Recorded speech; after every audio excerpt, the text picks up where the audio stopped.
Made it. Welcome everyone to this new session with of Language is a Virus with Scott Thurston today. Thank you very much, Scott, for being with us today, and please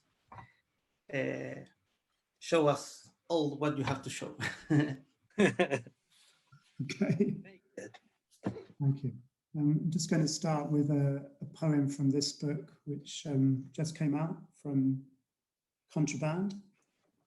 And I guess what I'm offering you today is a kind of insight into what I'm calling kinopoetics, a poetics that's informed and involved in movement.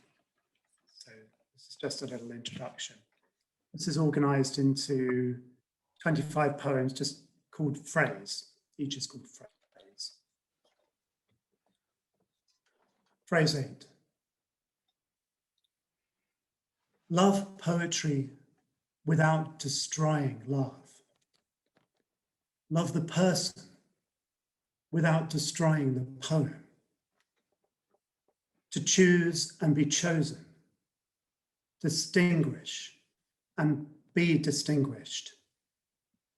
Perceive and be perceived in estrangement or enchantment. The direct right arm and fluid left, how to be separate and not. I wrote about what I saw. My virtues turning into obstacles.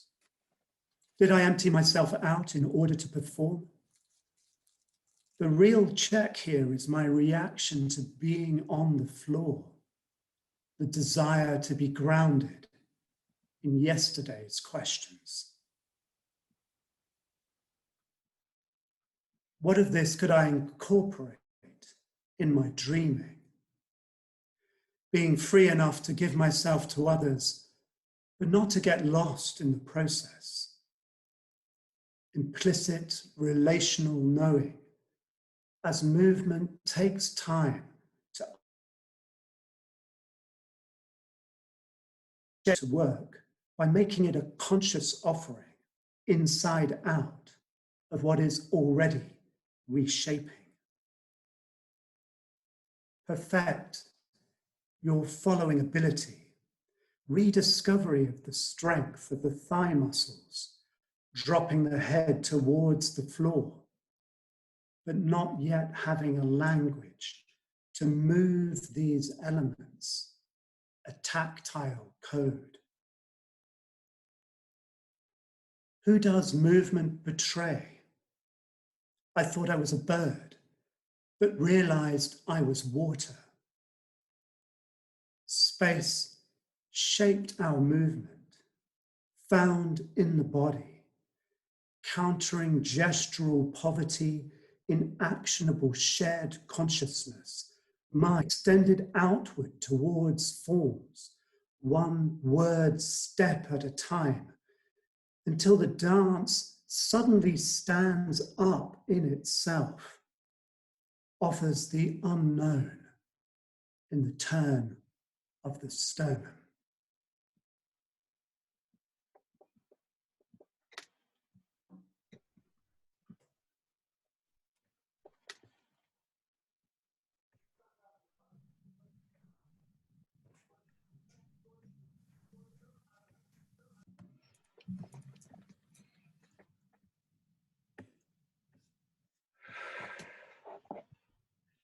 The Dance, for Gabriel Roth and the Five Rhythms.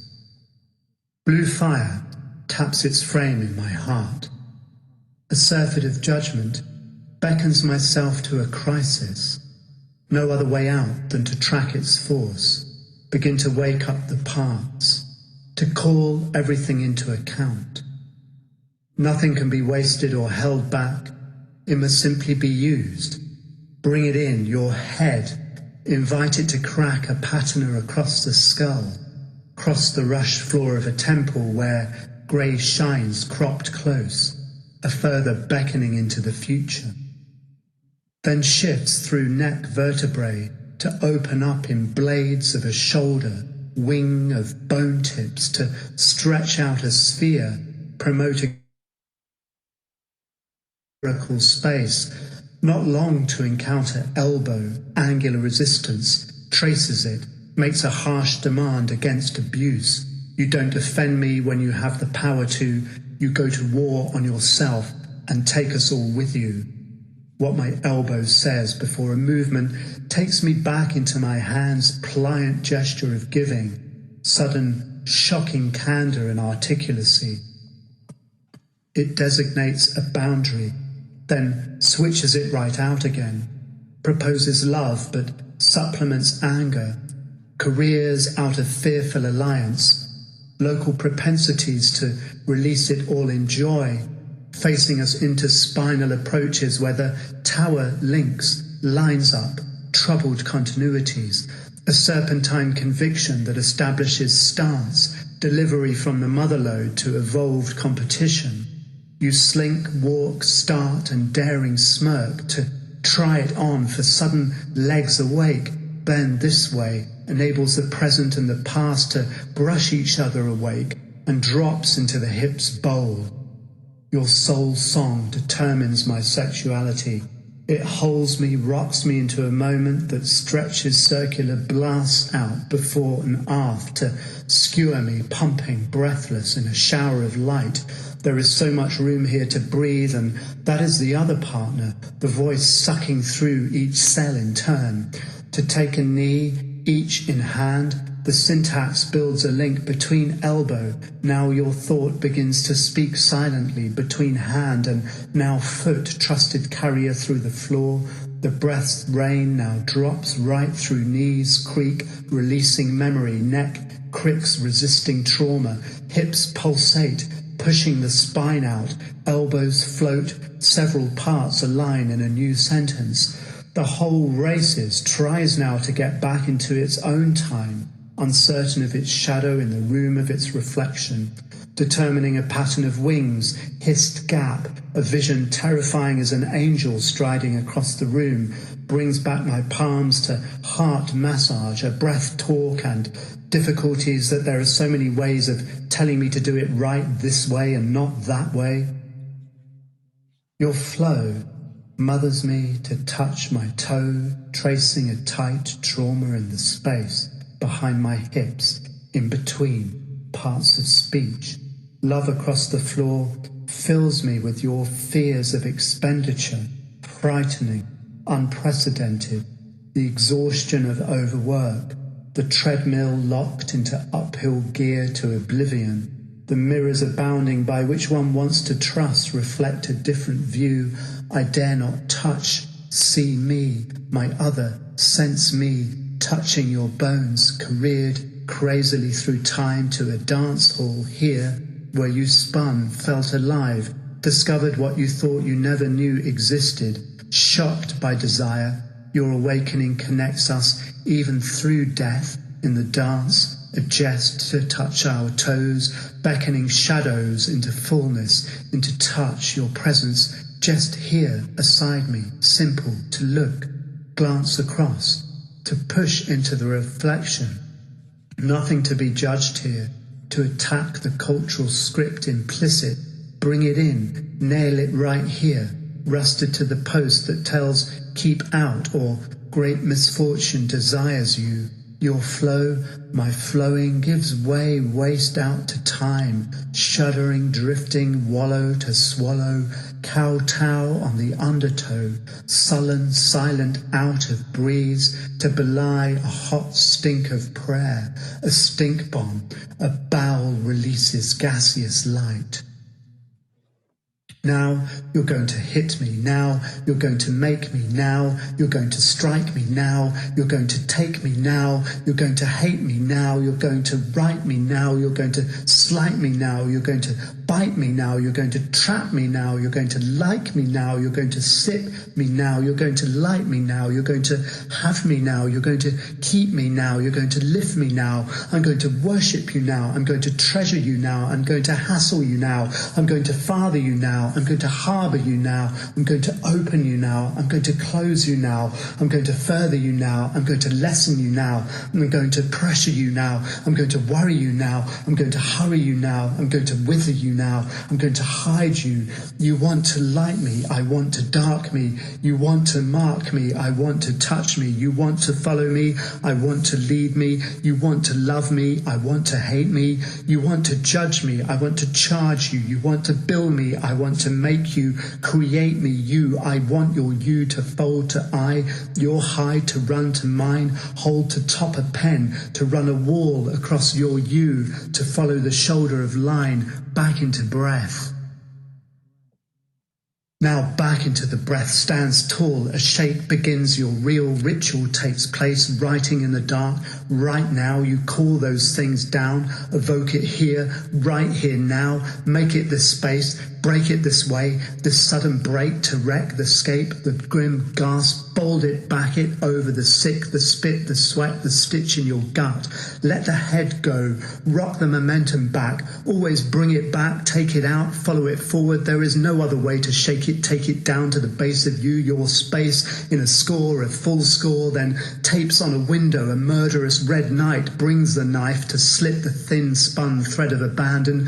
Take me how you want me, I want your you, how I want my, giving it round to slice out a sudden shocking sadness of how it would be if it was always like this, and who would it play if we always rounded it like this, always held it up high like that, always spun it round, held the shoulder to that forearm, placed that foot beside that ankle, traced that hip's edge across the shoulder's blade, placed it all in relation, external and internal, your solidity taken right back in me, down to our toes, inside our skins, the damn shape, the damning shame accords to this shock of unrelenting, unresisted, unending destruction, and it unends in a hush of a wing beat. Don't end for me, don't end on me, don't quit on me, don't determine me, don't leave me here. Draw me out with discipline, turn the dark back to what makes it light, bright. And then we could join again, each other in a solo. My own duet with joy deepens the breath. Forgotten lover, seeker, travelled a long way in a dark time through a desert, simple as a setting, but not so easy to traverse. Rest during the day, travel at night, where the vista stuns you into submission to your foot's desire to bend it to the road that stays still, that never leaves, turn into stone, and tin roofs wrap to the brain born. In stringent echoes, take me, tarnish me up in a field for assessment, regulation, refinement, in at the straight wicker gate. It hurts, you know, to be beautiful, hooks up to the sun. What hope for a warmer day, perhaps a glimpse of the mountains emerging out of the haze, a boat on the river, a blackbird singing, a few things chopped and heated in the pan to a flat mash for the tongue's dance and stomach's satisfaction. A beaker full of the warm sound, washing it down, something sharp to remind me of softness, something sweet to remind me of bitterness, something loud to remind me of quietness, something touching to remind me of isolation, something cold to remind me of warmth, something rough to remind me of smoothness, something rocking to remind me of stability, something old to remind me of novelty, something simple to remind me of complexity, something of you to remind me of me, something now, something soon must arise. I break myself down into stillness. I break my self, down into stillness, makes the wind sudden. A gesture melts, terrace into crevasse. Shoulder slopes to a hill's delight, makes me trace open tack into space. Wind turns, battle into rough, simple. Triumph to simplify, nothing all the very thing into. Love to move my body, say, might say, light, simple triumph. Give me to your turn. You turn me, away to, go to you, come to, into. You turn me, to you I turn, into you your, turn me into you I turn into you, you time me out of you. To you I turn into you, your you I turn me into, you turn me into you, you time me out of you. You I turn into you, your, to you I turn, you turn me into you turn me into, time me out of you, you I turn, time me out of you, to you I turn, time me out.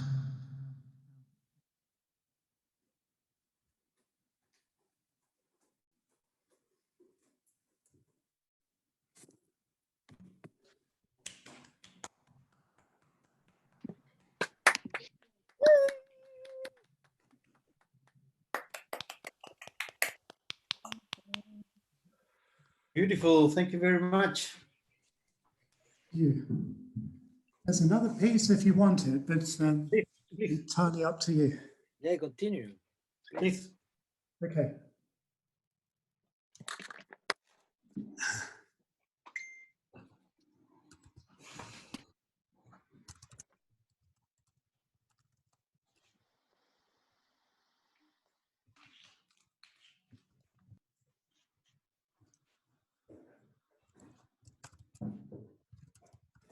Your phone, mate. See your phone. Sorry.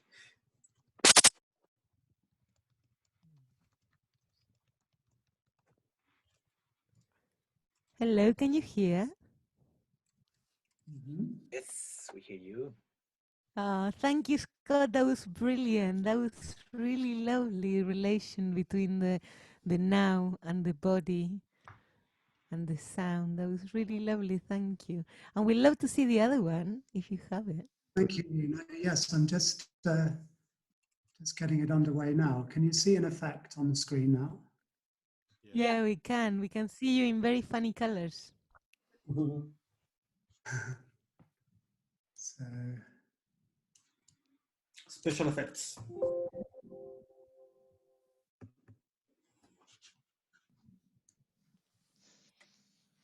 Late spring in the leafy autumn, a merlin emerges from a yew tree. The screen of mist ascends, potentiality only human if withheld from the actual. To solve a cipher, look out of the window. The knowledge that I need lives in distinctions beyond this medium. How do we begin between that which is about to happen and that which has happened? Fight for community's moments on the ground of decisions taken in the present. That we are here, replaced by the poem again, a morally salient thing in the growth of the power aspect. Lack of differentiation leads to minimal teaching on the radiator ladder, the arms reaching upwards and back towards the light. Affect only through changes in the structure of the body, sitting silently, nothing special. Focusing on my relationship to the group, I left rather than trying to stay with the difficulties. Felt people expect. Is that right? The power employed in choosing partners. Dream of revaluing everything all the time when everything is all the same. Thinking with the body's things as they move. Scared of the death sense. Made of the guilt, fiery encounters in personal public history. Snare, the stuck habit. A new feeling did not send my attention this way.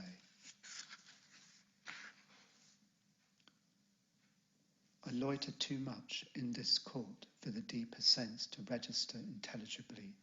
I commit to find value, but not deny it where it lights in someone else's vision. Having your shiny bright thing, polishing it, being valued, loving the space-time in which meaning, no value, no meaning, no value takes place, the vulnerability of the grand system. Love poetry without destroying love. Love the person without destroying the poem. To choose and be chosen, distinguish and be distinguished, perceive and be perceived in estrangement or enchantment, the direct right arm and fluid left, how to be separate and not. What can you say? To think with the body as subject and object at once, change flows through the pattern. In the push and pull of yes and no, word's edge is a body of thought. The way out feeds time back. Okay to keep eye contact with myself in rehearsal. What are you doing with this poem? You take it all in, make some choices, take some decisions, or you don't, to split your individuality from yourself, from your ego dissolved in spirit. Its particularity might lead to generality or vice versa or not. Waiting for the impulse to start, step onto the navigation point. Whatever might prove an obstacle found to be not fully of the night already, framing a complex as presence, comparison, relaxing into the fear on the dark, narrow avenue, separating from the group, speaking on the opposite side of the street, tensed between the actual present and my hopes, fears for it, in the observance of the voices theatre, carrying something together, then dropping it, that high but not perfect contingency of poetry, intertwining, accompanying, incorporating levels in gentle, slight contact, not of mind and self to shifts, movement, shadow making, not relaxing meaning, left object kinetic, free to explain space myself, your value turning work, without language and invited challenges, close the new tree screen, relaxing will intelligibly, incorporates, replaced resistance, words, hill, point, taken the power, how to body circle because burn language clasp,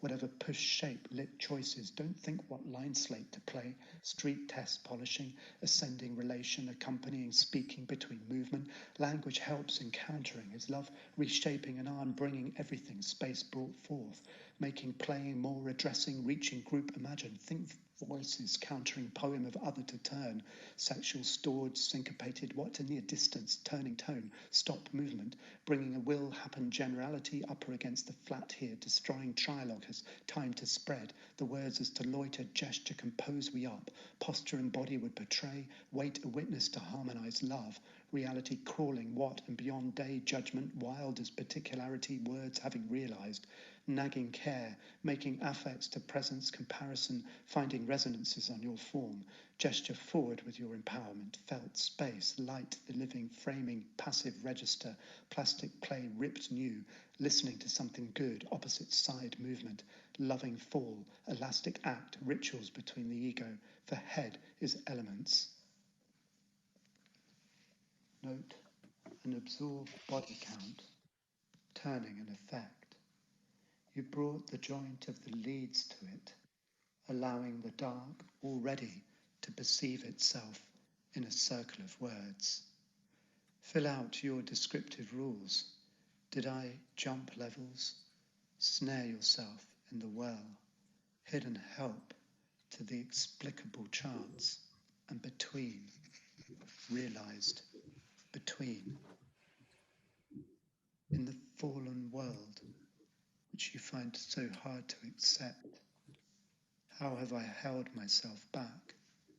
Some, they come to perform for you, how to capture the reaction to the interpolation, how to choose to begin, split reflecting from mirroring, elbow, down, out, up, not my way, the other way, feeling an obligation to rise but didn't want to, flowing with you, witnessing in the dark.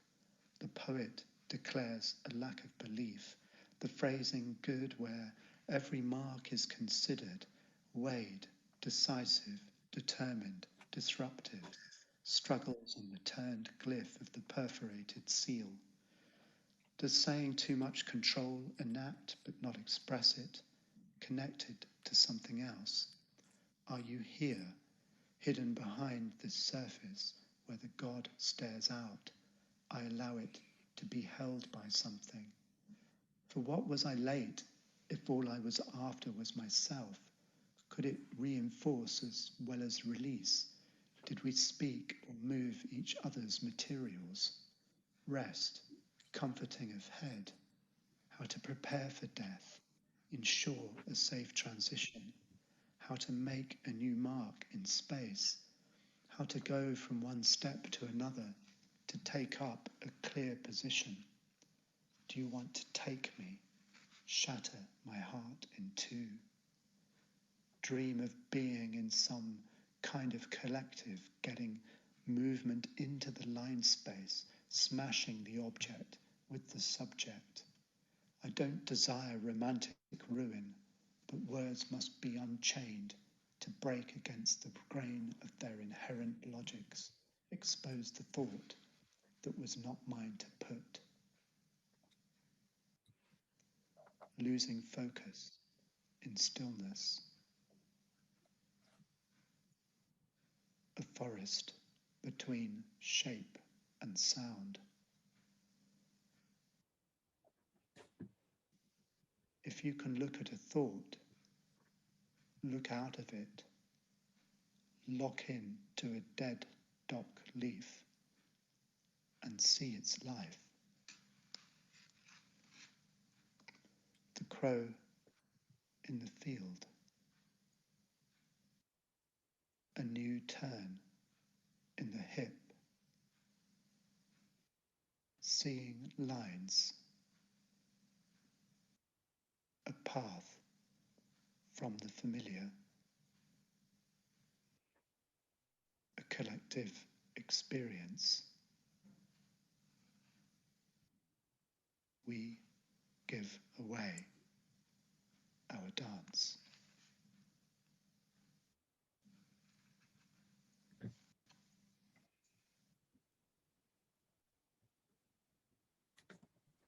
Thank you, folks. Wow.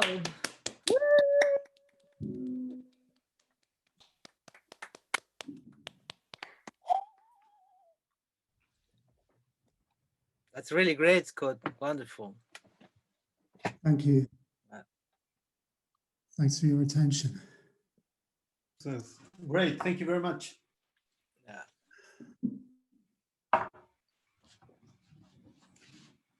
Can you tell us in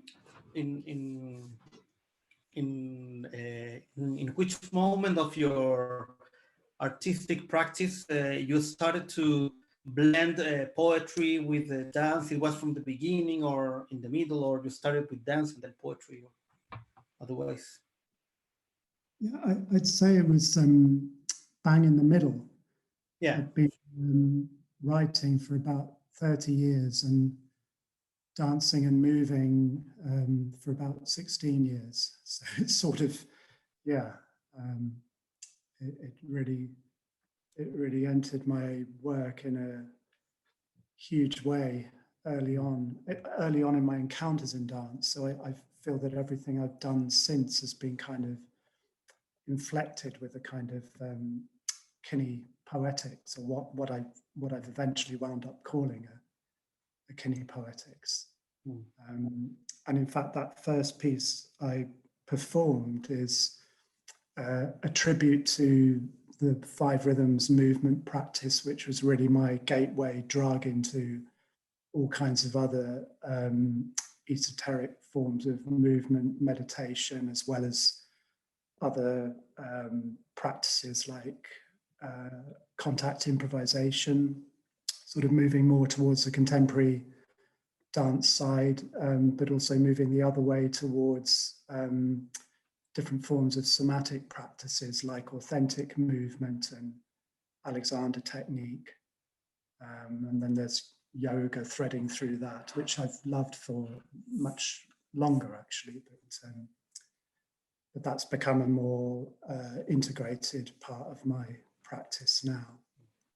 So yeah, so it's about 16 years of trying to kind of trace this conversation between movement and writing, between dance and poetry. And it looks very organic, at least in what we saw here. It flows very well, I think, and it's not like putting a movement over a poem. It seems like, I don't know if you are creating like at the same time like a choreography and the text, or what is the relationship between both? Yeah, I mean, it's all improvised to a degree, but the first poem I've performed, I used to just read that poem, but I've performed it now maybe half a dozen times, and so I think there are some elements in it that are becoming choreography that sort of, you know, they feel good to do it in that way. But that said, I found some new material in there tonight that I hadn't got to before. I mean, in a sense, there is an underscore in that that is what the 5 rhythms looks like. I mean, I did a warm up at the beginning of just working through the parts of the body. But then I moved through flowing, staccato, which, you know, very distinct angular shapes. I mean, flowing is, as the name suggests. The chaos was that sort of peak of the wave with quite a high energy movement. And then that descends into lyrical, which is, I feel like a combination of the first 3 rhythms, and then into stillness, where I feel I kind of connect more to a sort of chi energy practice, like through qigong, which is something else I've studied a bit as well. But with the second piece, that's only the second time I've performed it, and I performed it first really having not done a huge amount of preparation at all. It was really just like had the idea, threw a lot of material together, and just off I went. But this time I think I'm beginning to kind of appreciate the compositional variety of working with those backgrounds and those videos. And so again, although I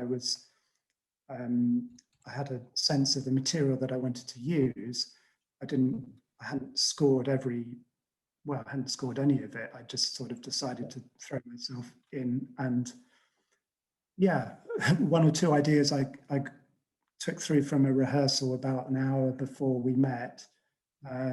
Other stuff I found in the moment, and it was really exciting to be able to do it for you, because I found loads of things and loads of new things today, and I think that will evolve the piece and keep it moving forward. So. And another question I have, I once talked to a musician that when she was playing her shows, she was working always with the dancers. So I asked her if for her new compositions, she was considering the fact that those songs would include a choreography, and she said yes. I mean, that it's different to compose a song, for example, that you're thinking in the studio and the recording, but it's different to compose a song thinking in a performance, in a show with dancers. So I wanted to ask you about that. I mean, in which way the fact that you know that maybe one poem might be performed with your body influences your writing. do you write differently when you think of a performance? Yeah, I mean, it's gotten so layered now in that I feel like almost anything I write has a potential to go into movement, and any movement has a potential to create text that might attach to it.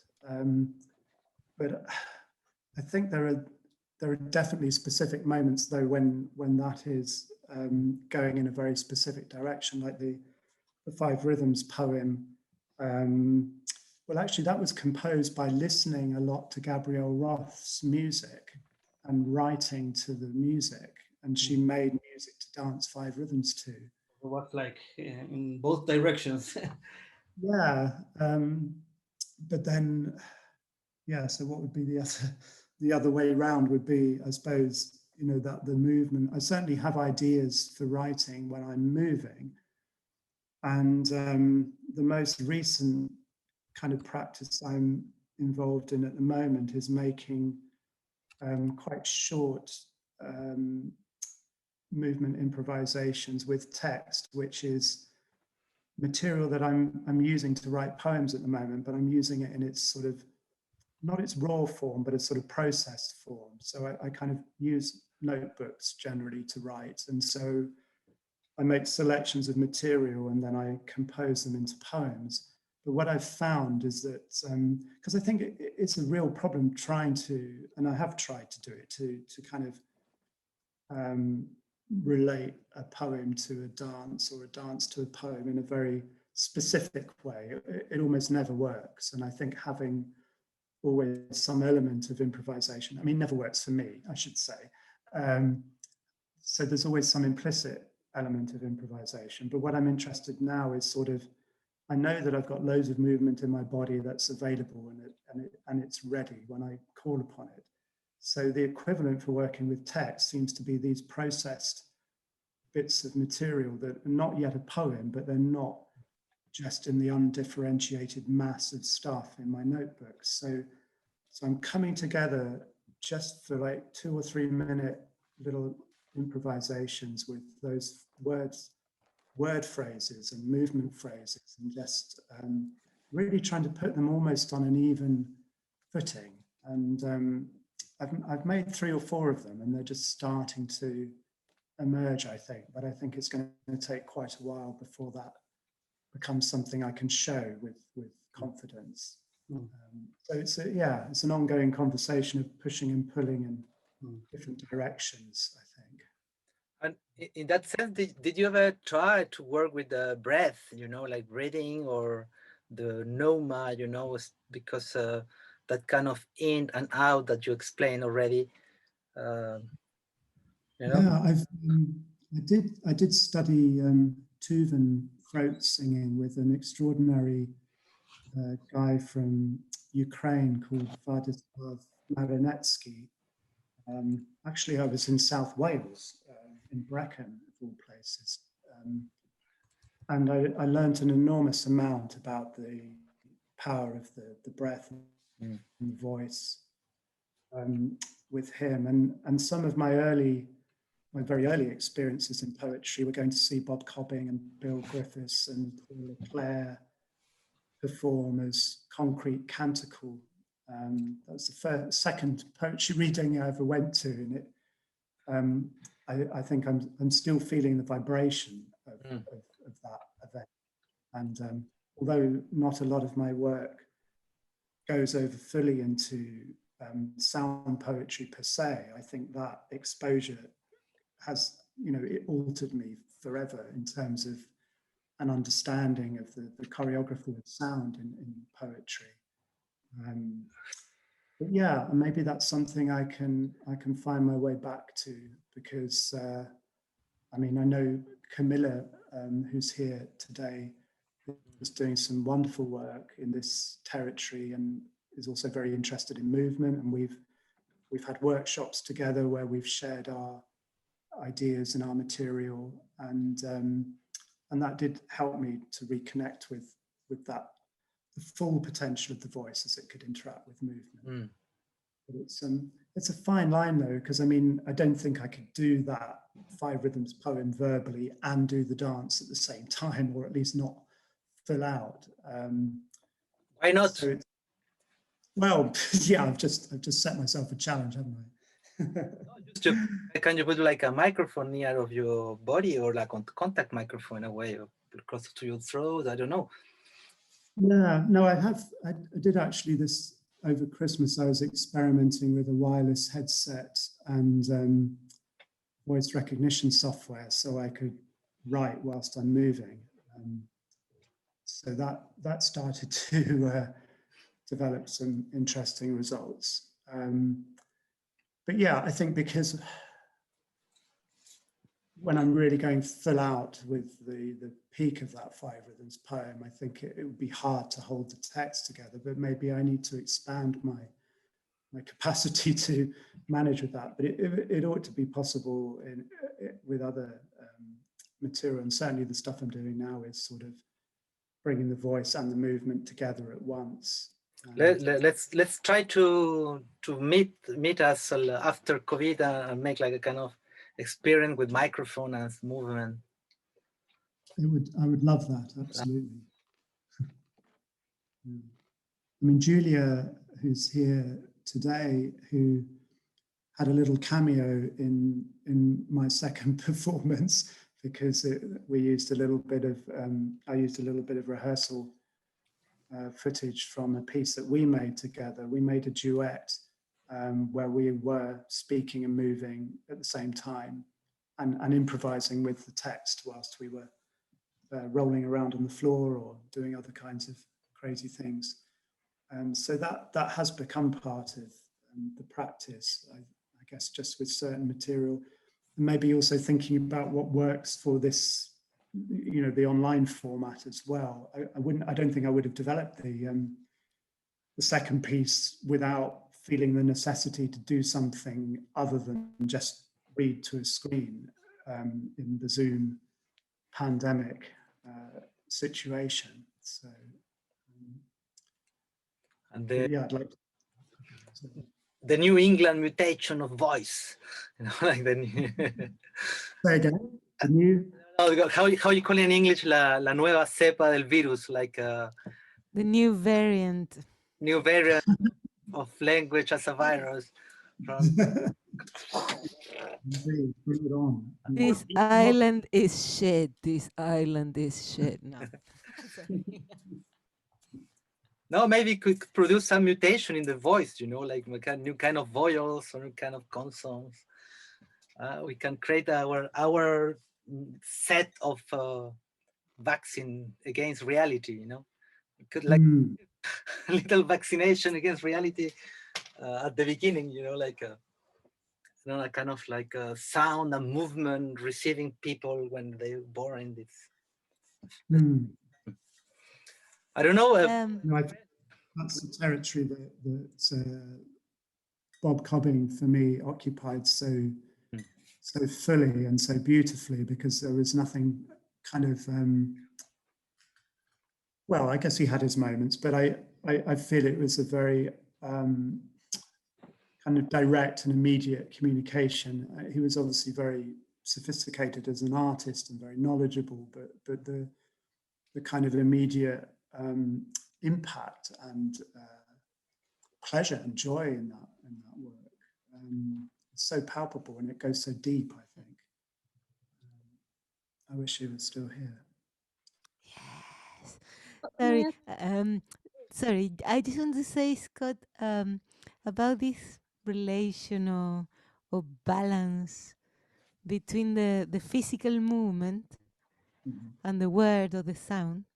I feel very close to that. I mean, we do also lots of things that are quite physical and stuff. Yeah, but no, I learned from your work as well. yeah, but I was thinking like, for example, at some points I saw you moving, and I felt like there were certain movements that they were very strong, and they were kind of something of their own that maybe wouldn't need the word.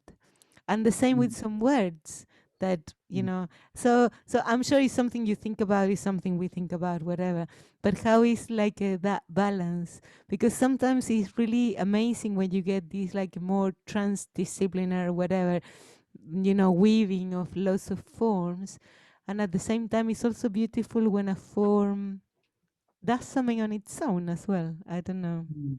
Mm. Yeah. Yeah, no, that's a fascinating question, and I hope I can do justice to it. But I know what you mean, that there are those moments where just something crystallizes, and it's either something about just letting the language be or letting the movement be.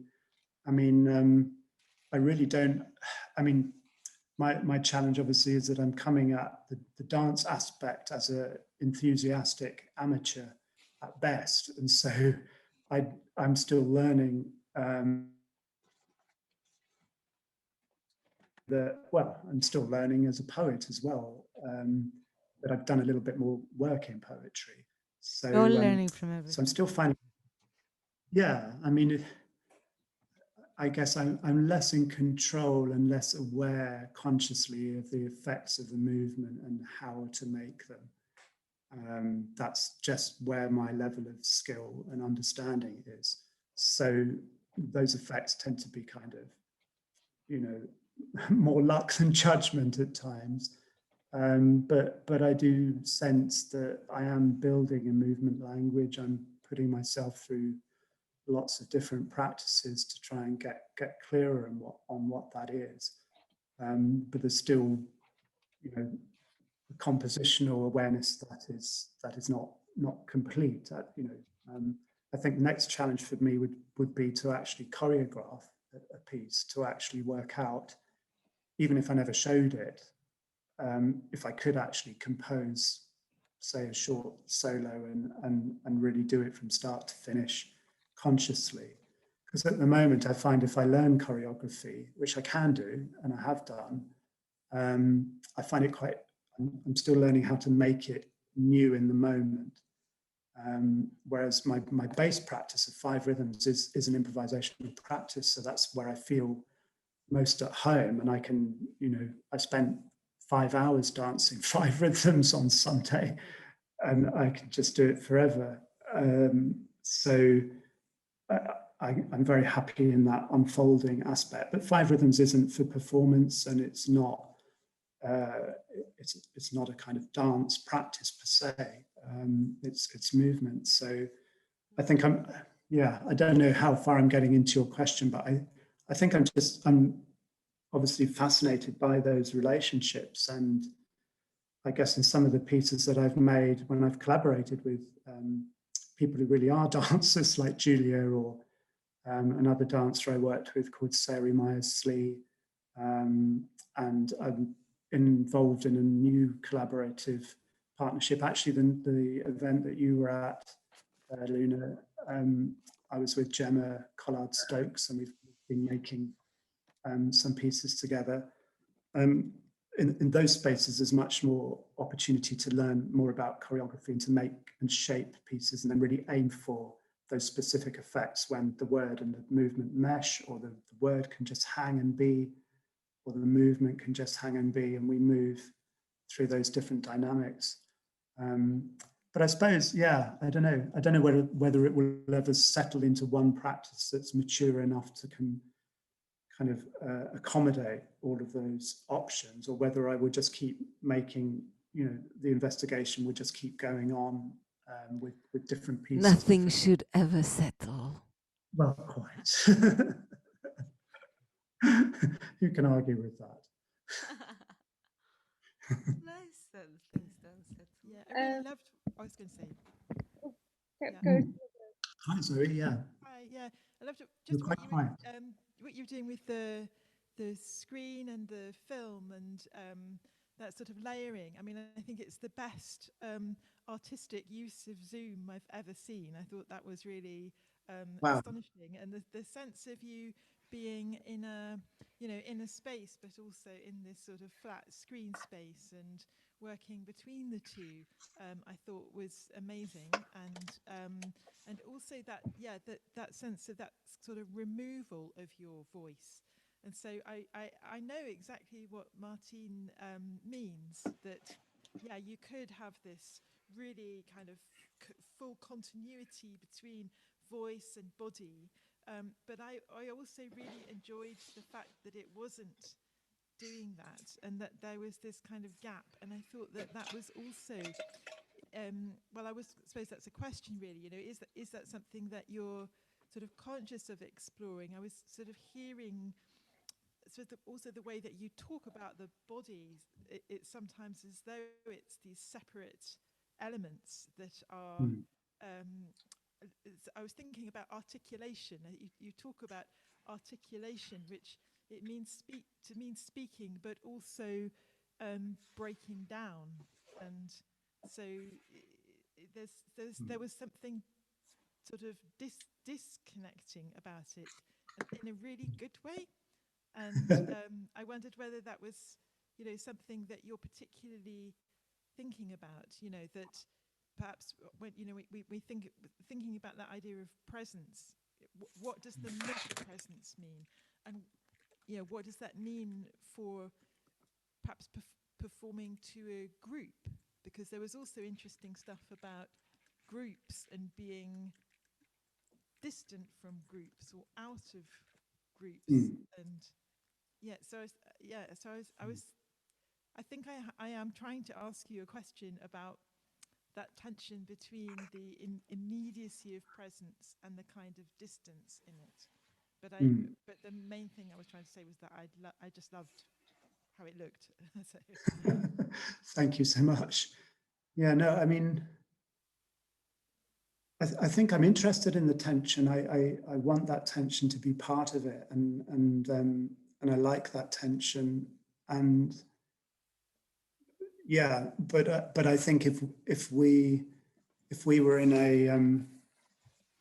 a studio or a theatre setting and a live setting, and I was going to do this program, I would have learnt some of the material.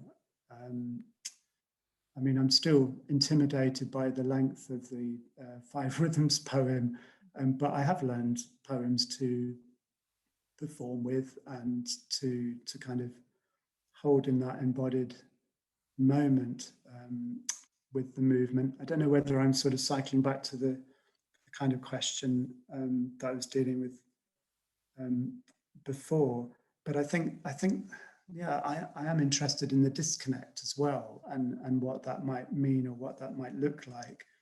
I mean, this new book probably is the most conservatively laid out book that I've published for ages, in that, each poem is 25 stanzas of 5 lines each, and yet the internal structure of it is quite fragmentary and dispersed. And I've had a long conversation with John Hall, actually, who some of you will know, who's a fabulous scholar of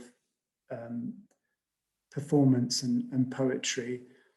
And we've had an ongoing conversation for a number of years, really, about how you score the poem on the page for performance. And I think I've frustrated him at times, because I'll shape the poem on the page in one way, and then I'll read it in a completely different way. Or at least I think that annoys him. The conversation is so subtle and fascinating. I'm not sure I always understand the difference between our positions, but yeah, I think the gap can be enabling, tension can be enabling. I think I want that, and I've explored that as part of trying to understand the relationship between these mediums, particularly given that I feel much more of a sort of, as I said, a flailing amateur in one than the other, although I can feel that way in poetry as well. Yeah, but presence is so key and such an important skill. And I think I'm only really just beginning to understand what that means as a performer, taking my work into this kind of territory. And I find it enormously nerve-wracking as well. So it's a kind of crazy enterprise, really. I don't know if that's very satisfactory, Zoe, but I scribbled down a lot of what you were saying, and I think I will continue to absorb it and But it was really reflect great on it. because there's something about time as well, isn't there? There's the time of writing something, you know, that it's if you're working, you know, with a written text that has, you know, come together in its shape over one time, and then you're performing it in that moment. But also you had the different time of the bits of filmed performance, and then you coming into it and like doing really crazy things with your eyes. No, like green monster eyes. That was Oh also yes, yes. Yeah, I just it's the first time I've done it with my contact lenses in. So yeah, it was a it was toss up between that and really big, googly spectacle eyes. So but I don't, but this was what yeah, no, this was you moving across the film, moving across the yeah, effect. I mean, yeah. it just but also you, so you have that sense of different layers of body, and so that is a very interesting parallel to what you're saying about the text and the way you work with it and those different times you find in it. So yeah, I'm just taking Mm, it all in too, but thank you very much. mm. Yeah, Yes, actually, the layering's a really good analogy because what yeah, the way these poems are composed are, you know, I mean, there are 25 poems, but it's about 5 years of material yeah, being extracted and very different kinds of stuff, you know, fragments of verse composed spontaneously, diary extracts, kind of accounts of movement, practice, and theory. It's all, yeah, layering up. So it did excite me when I realized that you could actually place the videos into this space yeah, in that way to kind of work that texture. yeah. Yeah. I thought it was astonishing. So, yeah. Yeah, it was so lovely to see that, Scott. I was so glad because I've only seen a rehearsal before. Thanks, Um, Camille. that was really, really amazing. But I mean, to follow on from what Zoe was saying, I was wondering about kind of relationality and and kind of whether this kind of new form will because I know there's a sort of iterative process, or it feels like from working with you and from looking at your work that there's an iterative process of you sort of learn a new way of working, and then that might inform a way of creating performance or different dynamics within it. And I was just wondering about how the whole kind of Zoom context and the sort of Zoom performance that you've been able to deliver, like, do you think, or has it so far already begun to kind of move your thinking on a bit about relationality and what happens in performance with yourself and the kind of strange, I don't think it's quite mirroring, but you know, to pick up on what Zoe was saying, like, you know, the multiple presentations of self and the, you know, dancing with the self and sort of different times and spaces that all become present. It's like it's so rich, but I just wonder if that will end up moving your work in a different direction, or if you're finding that already. Yes, it's probably the short answer. That I mean, I'm glad you mentioned relationality because I think that's such a vast and absorbing area for me in this work. And I mean, when the first lockdown happened, Gemma and I had just literally made and showed our first duet at a studio of a wonderful dancer called Amy Vorris in Manchester, and she sort of has these sort of open situations where people show new work and there's a small audience. And so we were really kind of excited about having showed this piece, and then suddenly we had to completely stop working together in the studio, which was very frustrating. But our response initially was to make a duet through Zoom for performance on Zoom. And so actually there was a video, one of the videos where I'm placing my hands on my body and you can just see my torso in the film. You might remember it's sort of actually like it's got these sorts of. You're mirroring, and it's upside down. It's a really lovely moment. Yeah, this is a piece of choreography that Gemma devised actually, and I remember it. Sorry to interrupted you, but I think yes, I might have shown you it. Yeah, I think we showed you it, didn't we? I think you're probably the only person to. Well, there's maybe 4 people who've seen it. But thanks, Julia. Take care. Yeah, I mean that was very interesting because we co-wrote a text and made the choreography and integrated that material. And so it is a duet. We each have a different part text-wise, but we're doing the same movement. So when we were rehearsing it, we were sort of performing to each other. And that was absorbing, and it was kind of interesting to do. But then I think we just ran out of steam with it, and we did start to think, well, actually, the way for now to progress is to go out and film some movement. So there was a little extract of me just doing actually the same choreography in the garden, and Gemma was going out and making recordings, and so the view was to actually, compile a video and sort of edit it together, and that being a way of somehow working together, if not being in the same space. So we've got some material that we'll come back to eventually.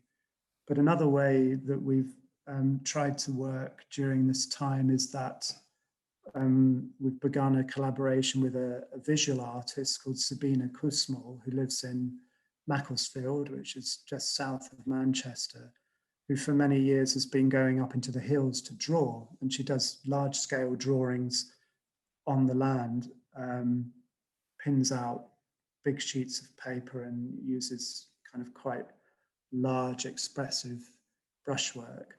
And she saw Gemma and I perform together.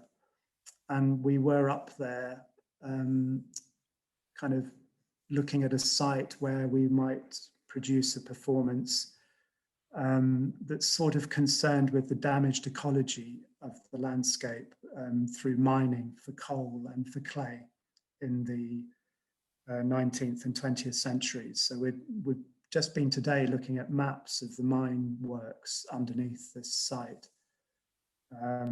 Sorry, this is going on a little bit, but I guess I'm just thinking about different forms of relationality and those that are being mediated by online and those that are trying to escape from online. And so we did a socially distanced rehearsal, and we could do it because we were on a hillside, and we could still see and work with each other in movement.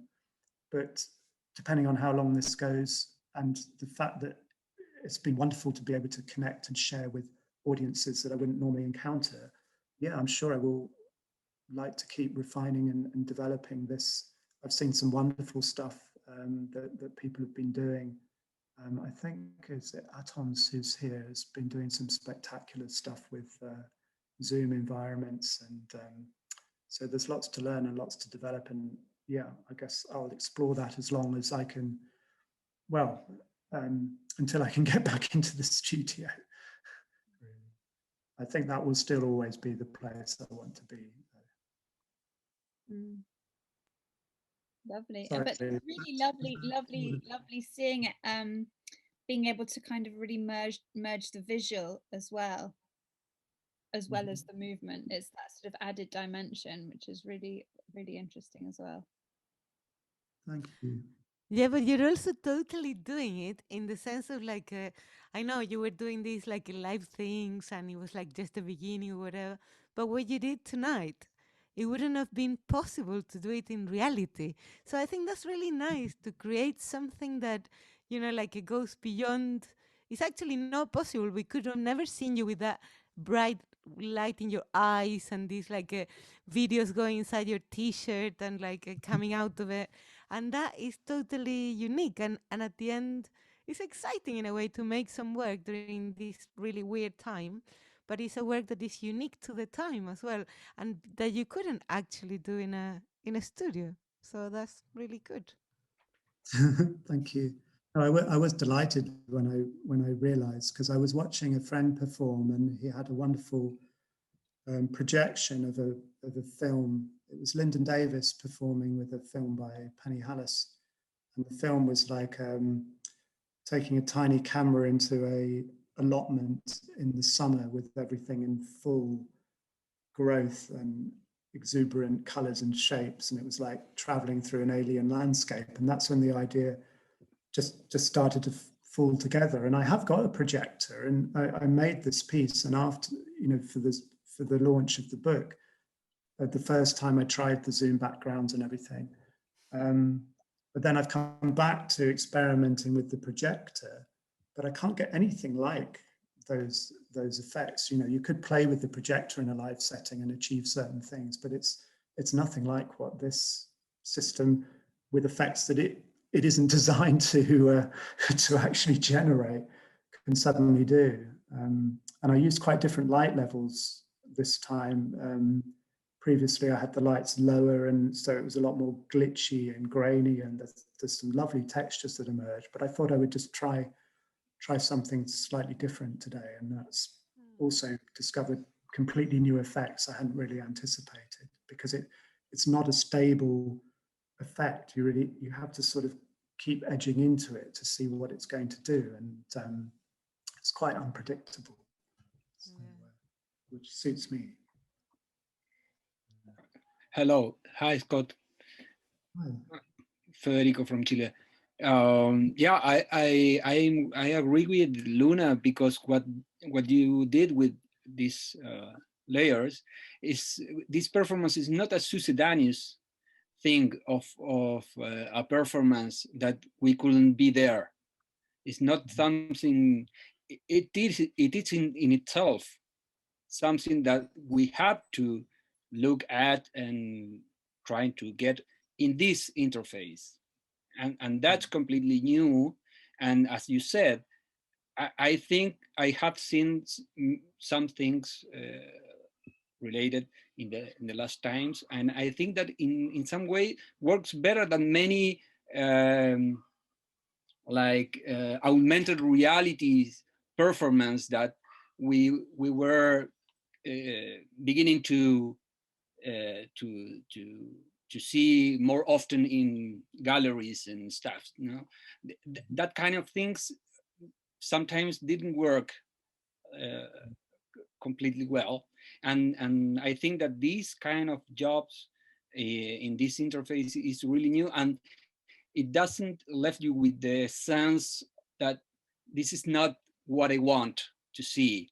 I'm not there, and well, okay, be happy with this. No, I think this different is refreshing for this space of languages virus, and for the conference performances and many things that we have to watch in this in this format. So thank you for that, because besides dance and poetry, which is something not so much explored as it should be, besides that, over that you put this another layer of multimediality or intermediality that is great, and nothing to say about that.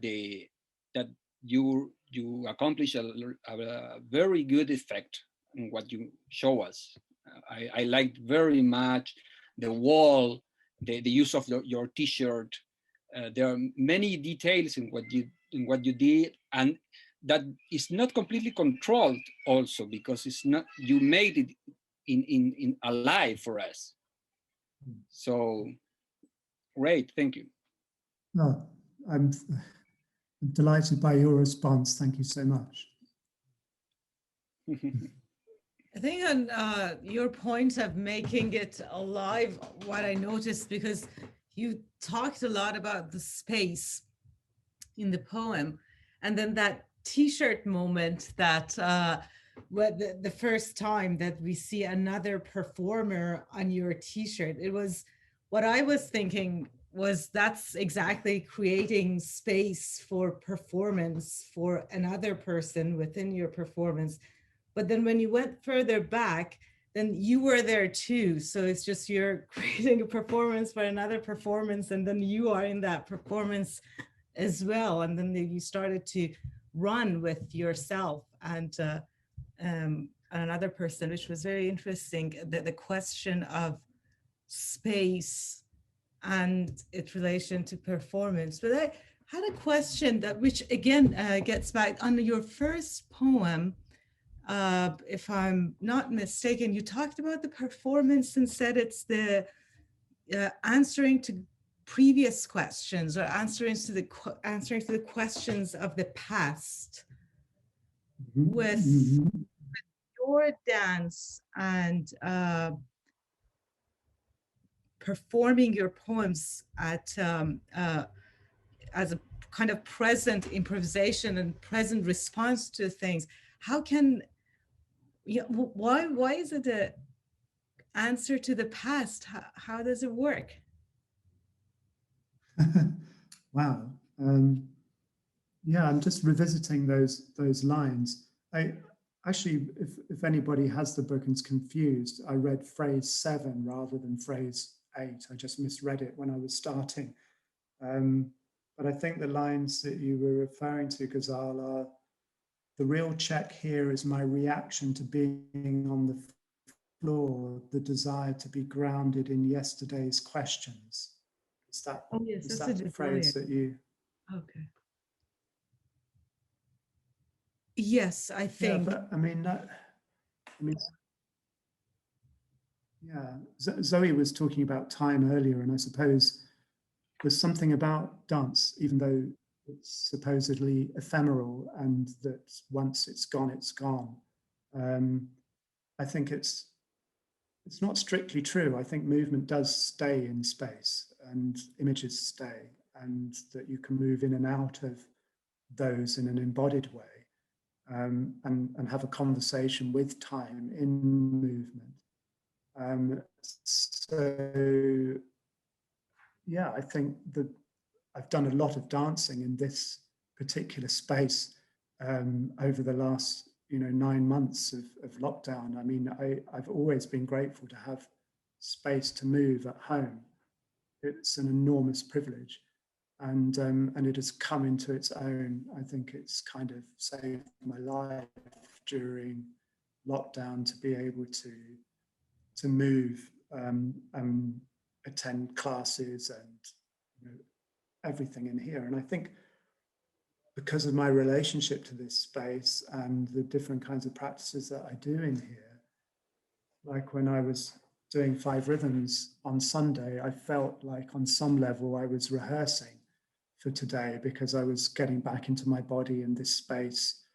I wasn't performing, I wasn't really thinking about the tech or choreography or text particularly, but I knew that I would be finding my way into material that I could bring out today, and I did. There were moments where I was just in a particular part of the room, and something connected from part of the movement session on Sunday. So yeah, I mean, I'm intrigued by your question, and I would like to consider it further. But I think there's definitely a sense that the past is present in the body. The body remembers, as we know. So I think it can't ever just be something that happens in the moment. Scott, can I ask, does that sorry, I'll turn my video on. Does that memory of the body ever become a kind of impediment during performance in terms of, I mean, we talked about articulation. So I mean, breaking those kind of becoming in, I mean, how are there ways of becoming inarticulate in the middle of a performance when you know, in a way, what your next movement might be because of having rehearsed or performed it before? I mean, perhaps that's an obvious question, but yeah, it nearly got me today, because moving into the final section of the 5 Rhythms poem, I just made the mistake of actually thinking about it for a split second, because I was wondering whether, because there's a little bit of choreography where there's a pattern in the language that I enter into more symbolic gestures, more like a kind of mimetic language. And so that I was almost going to decide not to do that this time and just see where it took me. But then I lost my nerve. So I went with the original score, although I didn't make, there was maybe one or two movements that I've made before, but I found new ways of relating to that material. So yeah, there was a sort of obstacle, if that's kind of what you were getting at. The memory was an impediment. So, but I think that's the sort of the challenge of the improviser. My advantage is that I don't have a lot of learned choreography in me in a way that it's all quite mobile, because I've learned all my movement by improvising, so it's quite fluid. So I'm usually available for movement in a way that I don't remember consciously, and that doesn't usually interfere. But that was a moment when it did. Yeah, I'm sure you all spotted that moment. You'll be looking at it in the video now. But I'd be interested to see if it's visible, because it illustrates what you're saying. Is that I didn't notice it at all, Scott. Reasonable? Yeah, well, So it was Camilla. I was saying I didn't notice it at all. oh, sure. Yeah, well, that's helpful. Yeah, maybe it's only the sort of thing I would notice, but maybe it'll be visible now. But that would be a moment of the text, as well as my memory of the way I inhabit that text, is maybe sort of presented me with a couple of choices, and I just decided, okay, no, I'm going to stick with this. Following on from that, Scott, I wanted to ask whether, a bit like that, do these language and movement, how much they're clashing or cancelling each other out, or when does text maybe impede dance or vice versa? Is there any like friction between them?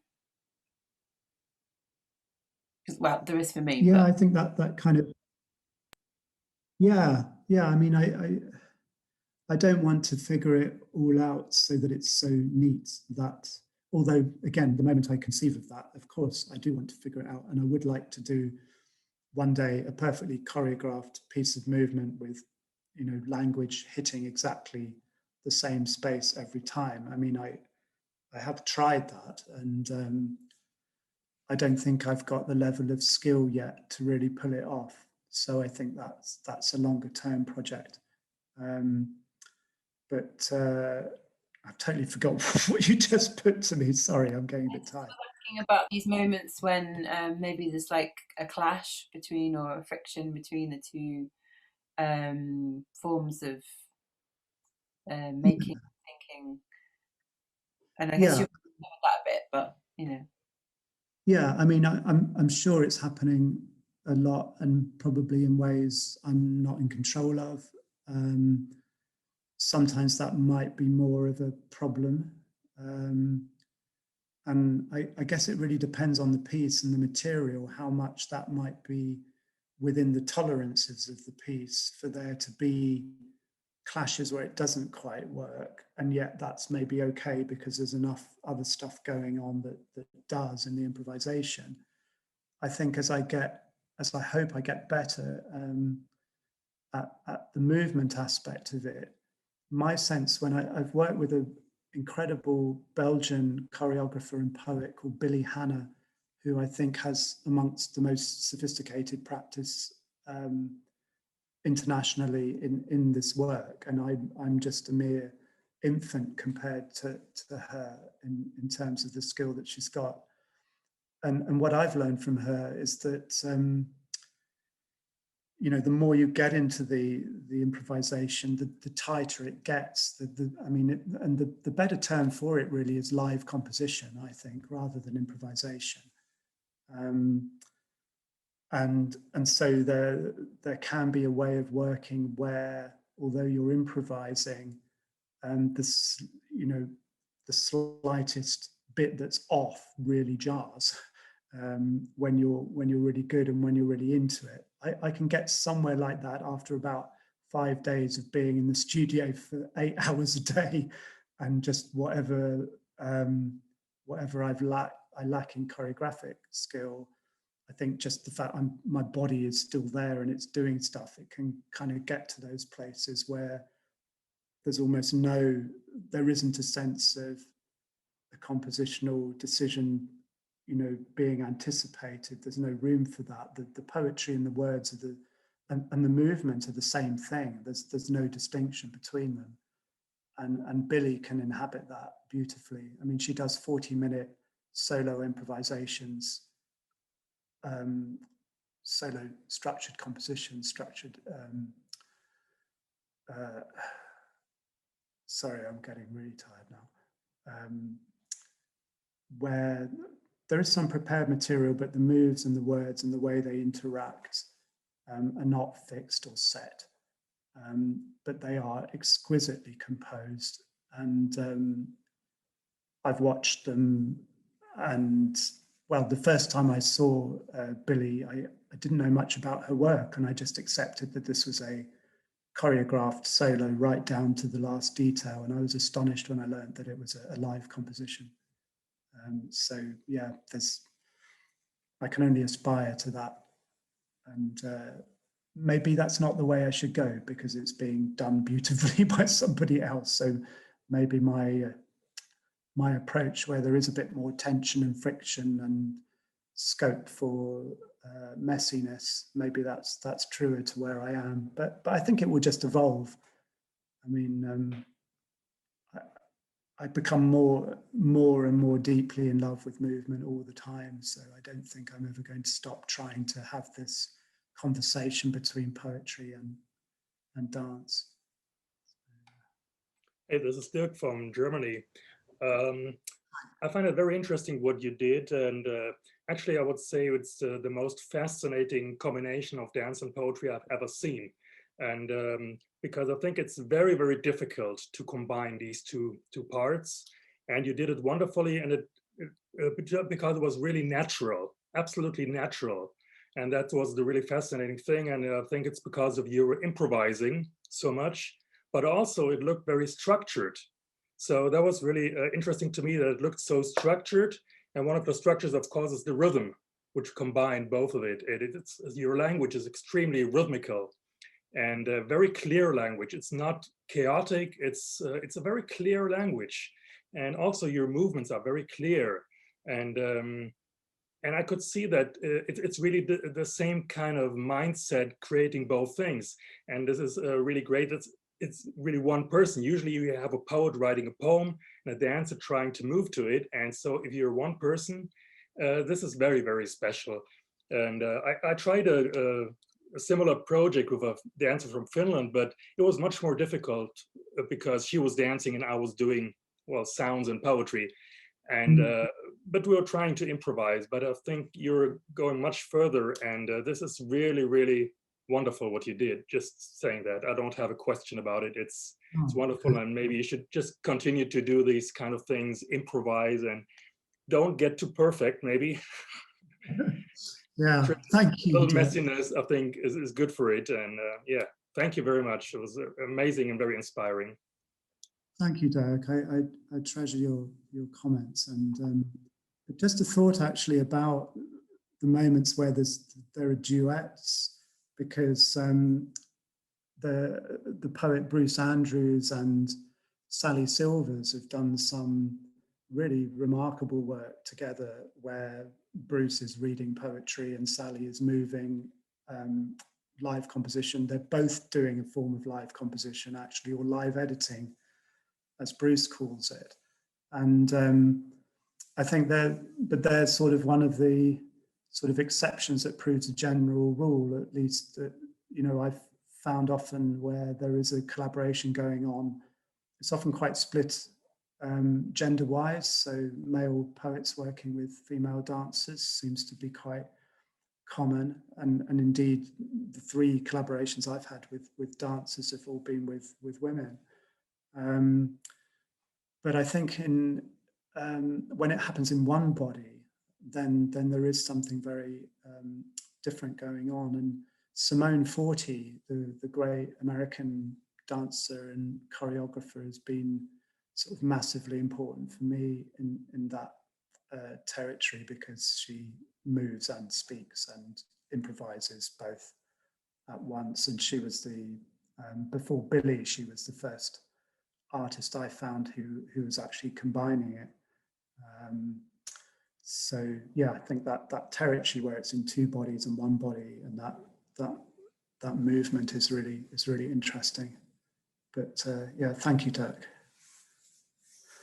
Thank you.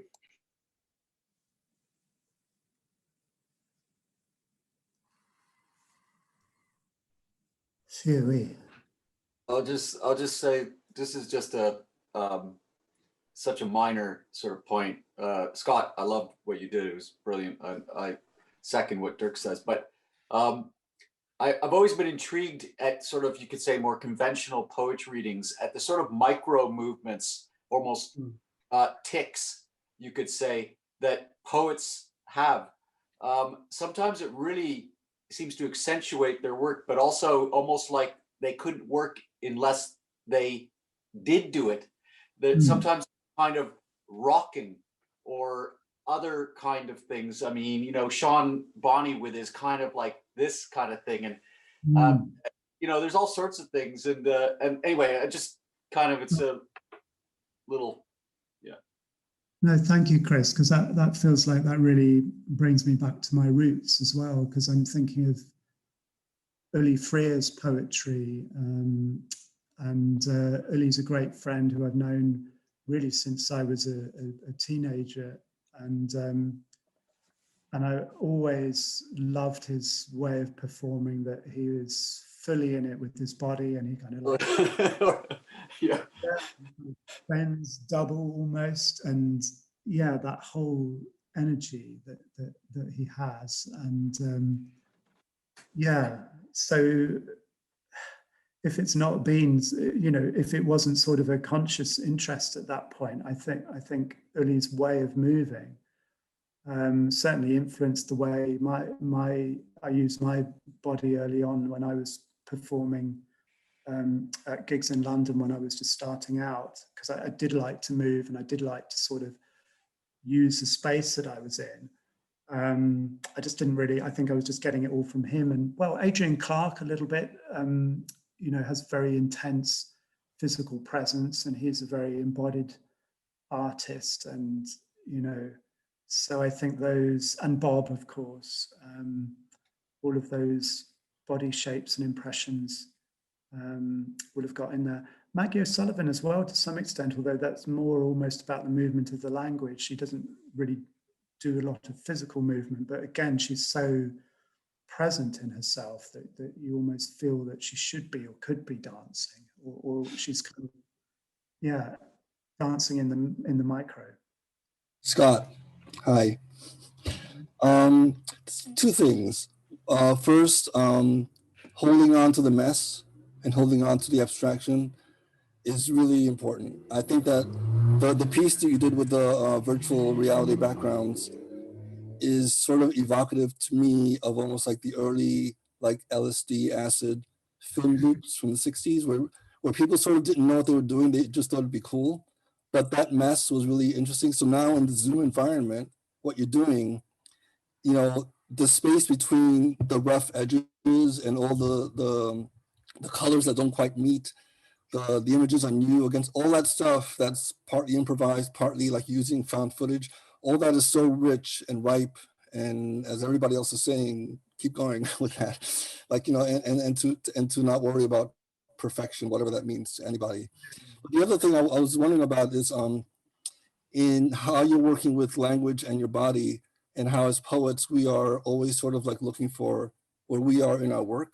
where our self is. And if you are really working with many, many selves, the writing self, the moving self, the body self, I wonder if you, as you improvise in your movement and also as you improvise in your writing, do you encounter your previous selves, or is there an approach to encountering a self that you kind of manifest or take charge of in improvisation? Does that enter into anything?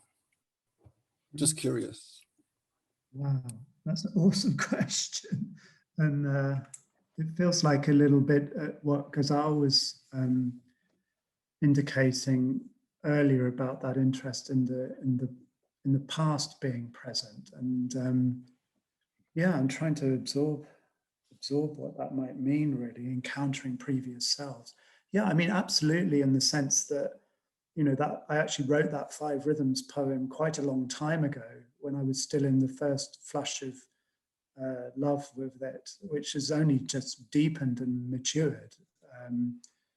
But it is quite an old text, and for a while it sort of fell out of my repertoire because I think I didn't quite want to be so intimate with the self or the selves that are encoded in that. But I think now bringing it back into movement, it feels like I can relate to it. Again, it's sort of renewed itself for me. So those previous selves feel like they're integrated and they're in conversation with who I am now. And there are some images in there that are connected to my ancestry as well. And so I always feel like I meet my grandmother at one point in that poem, and I'm aware of my grandfather's presence. So I think there are ways in which it's not just meeting previous selves, but other, well, perhaps that is a way of thinking about an expanded sense of self, but also others who I've known and I'm connected to. But I'm very interested in therapy, and I've been collaborating with a dance movement psychotherapist over the last 5 years, which has kind of been a way of, again, trying to get at the essence of this relationship between movement and language, but we've been looking at it in a clinical context.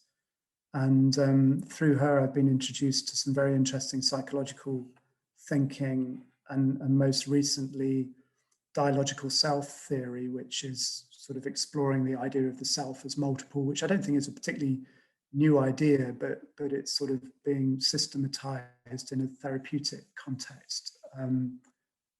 And perhaps to the extent that I can bring older and newer poems together, and one is always perhaps encountering one's previous selves in a poem, then I am enabling some process of that encounter and also integration. And maybe, I mean, the text with the second piece is an improvised dash through this book. So I just did a reading where I just let my eyes fall where they may and kind of found a thread through the book. I guess as a way of trying to revivify my relationship to it, because it's taken a very long time to write and to get it published, like actually just 3 years just trying to get it published, which nearly killed me. So there's a lot of past selves caught up in there, and I think I'm going to keep meeting them and wanting to integrate them, and some of them I'm not quite ready to meet yet, actually, as I think of it.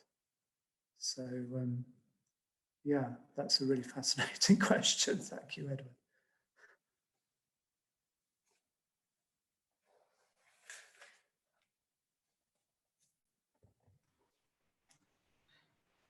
Well, it seems that today's improvisation, our collective improvisation we always do, should include the movements, I suppose, right? Yeah. I mean, it's like mandatory. All the children go to sleep, and yeah, you can take off your clothes. This is for take off your thoughts. No, I really like very much what some of you were talking about these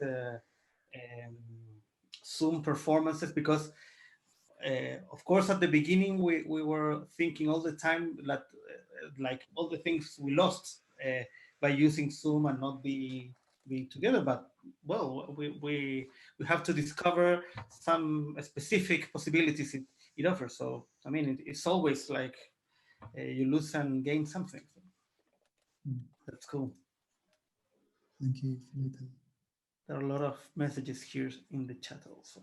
Oh, I haven't been following that at all because I've been so busy thinking of people's questions.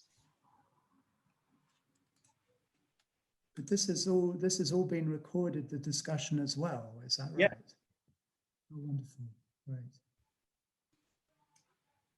Yeah, there's a lot of interesting material and reflections, and well, I hope someone in the future will study all this and edit and make the put together some some of the discussions we have had here, because it's funny, but we are always going round about 4 or 5 main areas, and in this case, for example, the use of the body, or the use of the Zoom interface, or the relationship between writing and composing versus improvisation.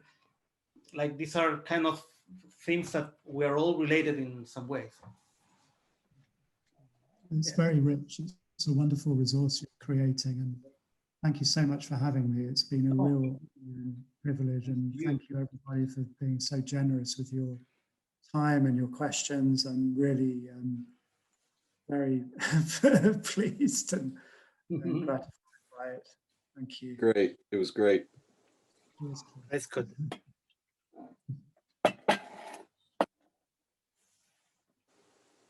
Let's dance it. You've got a lovely microphone, Luna. It just sounds delicious. That is all Adrian's skill. I need to get some advice. Skill.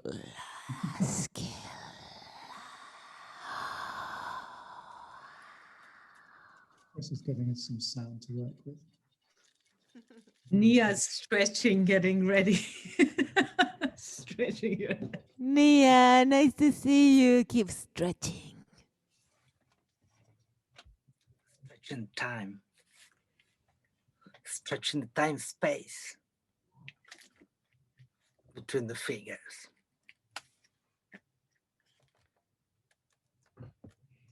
Stretching time, stretching time, curving, curving, curving, curving, carving, carving, time, time, stretching, time.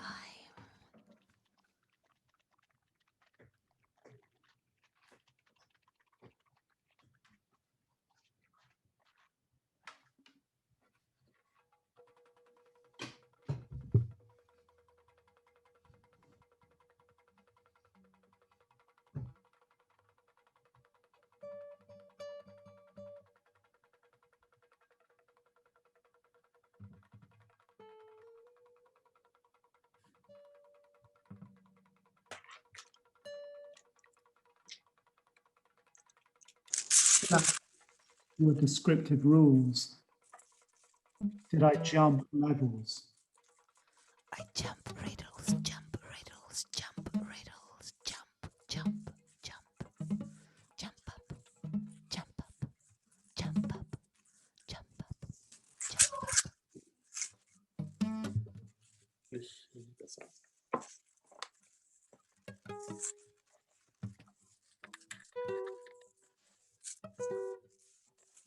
Wirklich besser.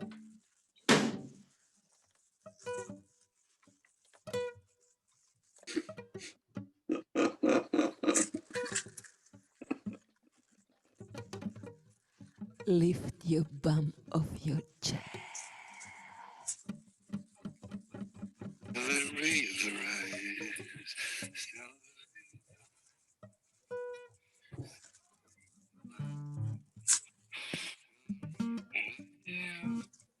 from the fallen world which you find so hard to accept. So hard, so hard, so hard.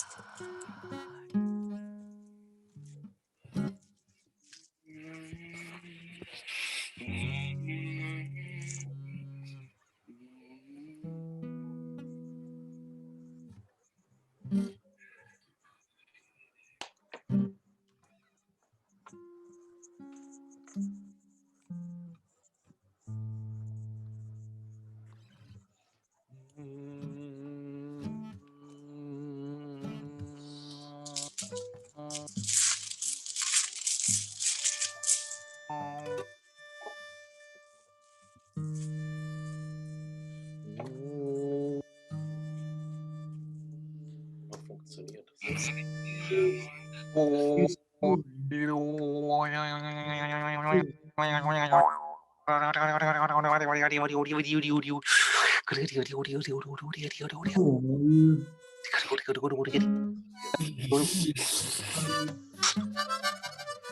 Saw how you thought.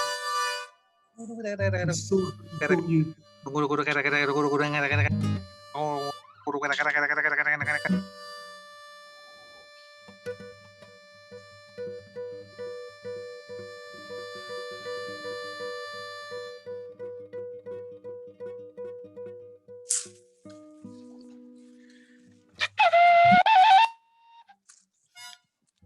Ging doch schon mal leichter. This worked before. You saw how you thought you wanted it.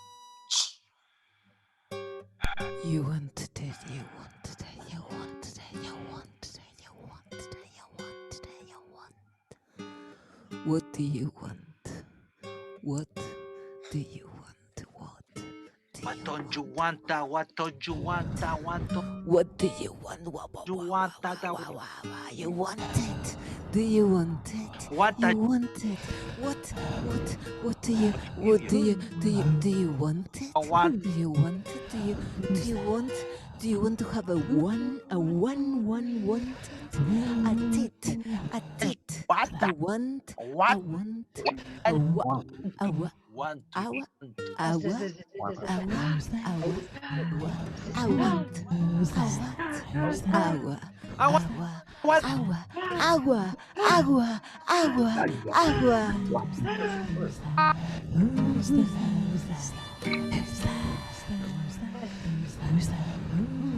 does it work?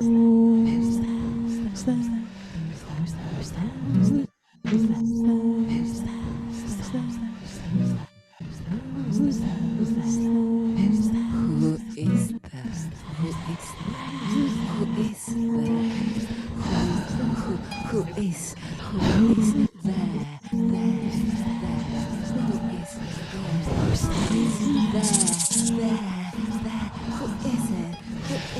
Who is there? Who is there? Who is there? Who has just been inaugurated? Who has gone? Who is it? The one that's gone. It's gone. It's gone. The devil. The devil is gone. The devil is gone. And the devil is gone. The devil is gone. But who has come? Who is inaugurated?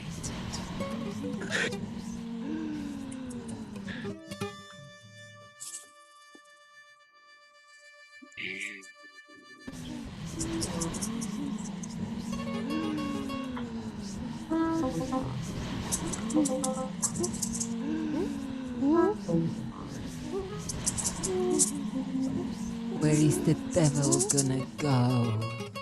Is the devil going? Is it going? Is it going? Look at his work.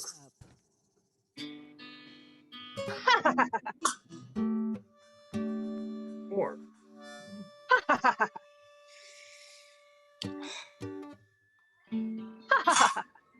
Meow.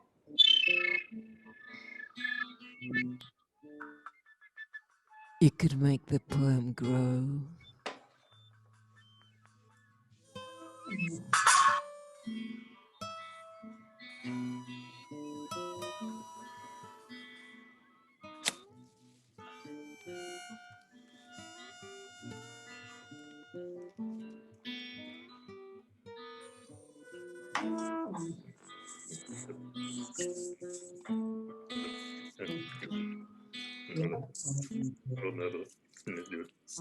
Your poem could become a person.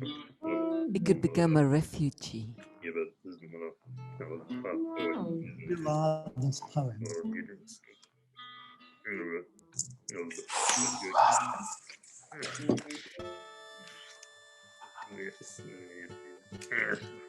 You are this relationality.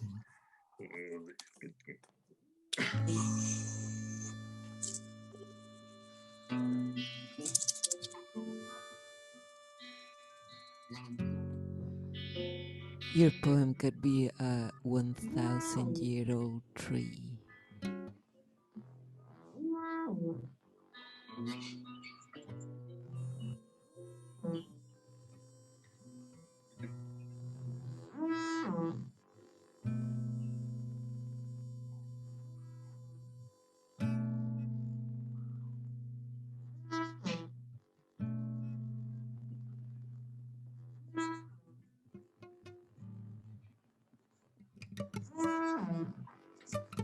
Your poem could be a post-inauguration zombie.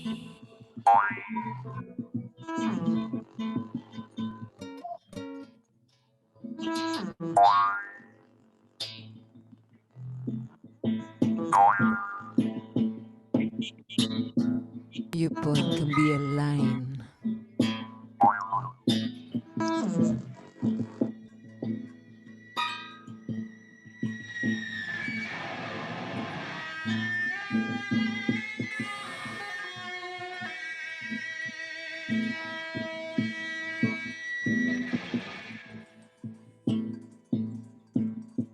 Your poem can be nothing.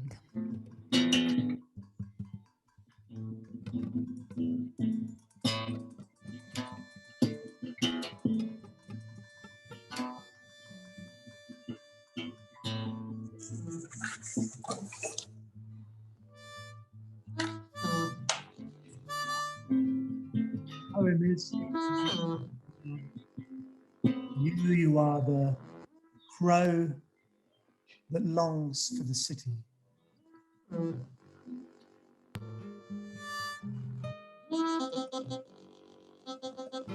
Your poem can be a city. Your poem can be a city. It can be a town. It can be a country. It can be an house. It can be nothing. Your poem can be a city. It could be a village. It could be a road. It could be nothing, nothing, nothing. Your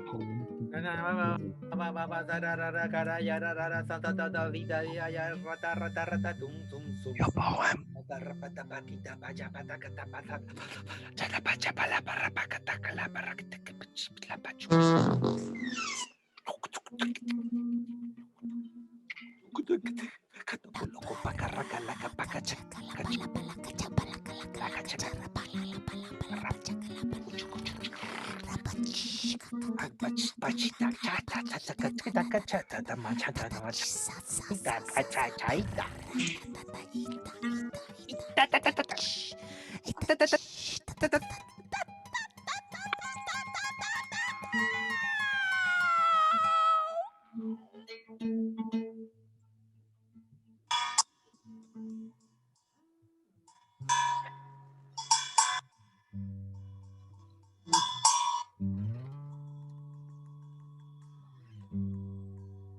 Almost 8 p.m. in Chile and midnight in Europe.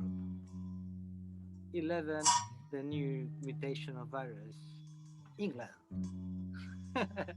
From England come the new sound, the sound of the winter.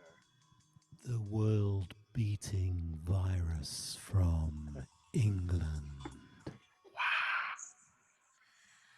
Waka waka waka waka waka waka waka waka waka waka waka waka waka waka waka.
¿Quién está llamando a la policía? ¿Quién está llamando a la policía? ¿Quién está llamando a la policía? ¿Quién está llamando a la policía? ¿Quién está llamando a la policía? Policía, policía, policía. Llamando, llamando, llamando, llamando, llamando. Llamando, llegando. Llamando, llegando.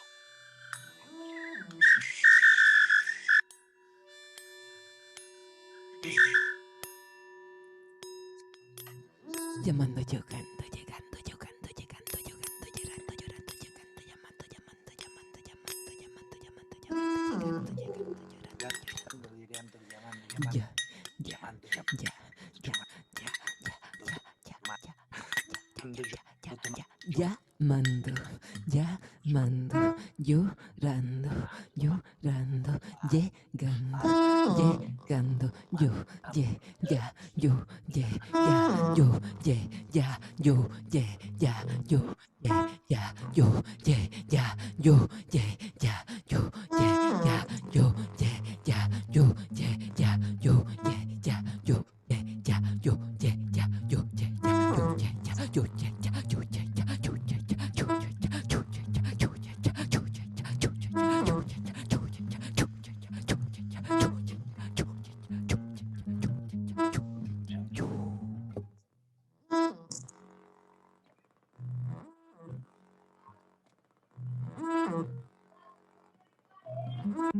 Llamando, llegando.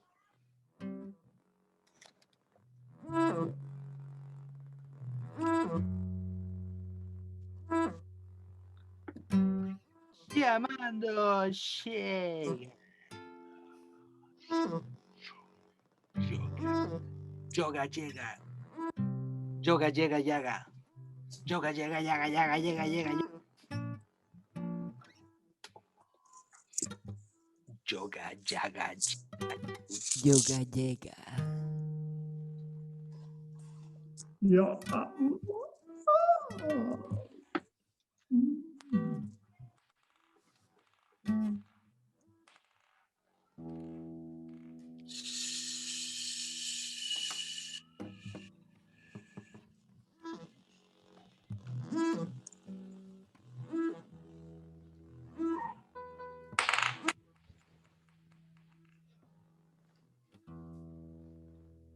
Chao.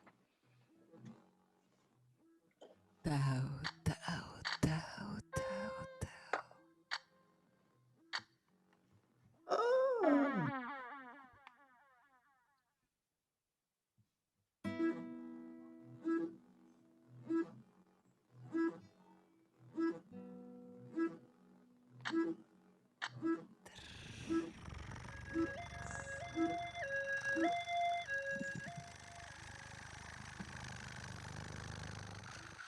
Rico.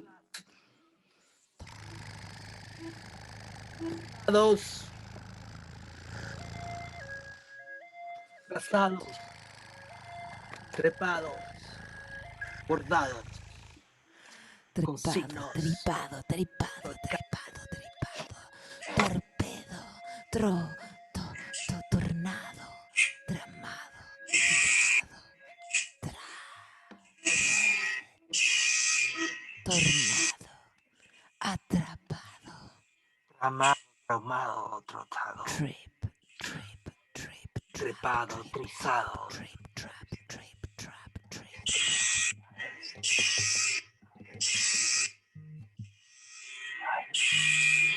Tripping, tripping, tripping, trapping, trapping, trapping, trapping. Trotting, trotting, trotting, trotting.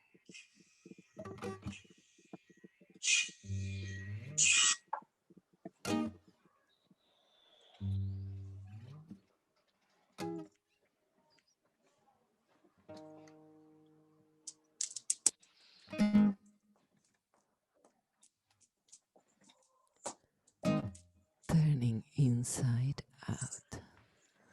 Turning inside out.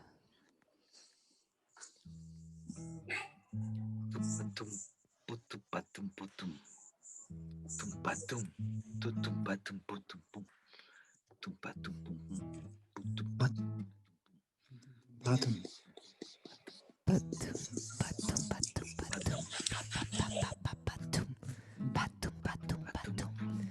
La tumba tumba tum. La tumba tum. La tumba tumba tum.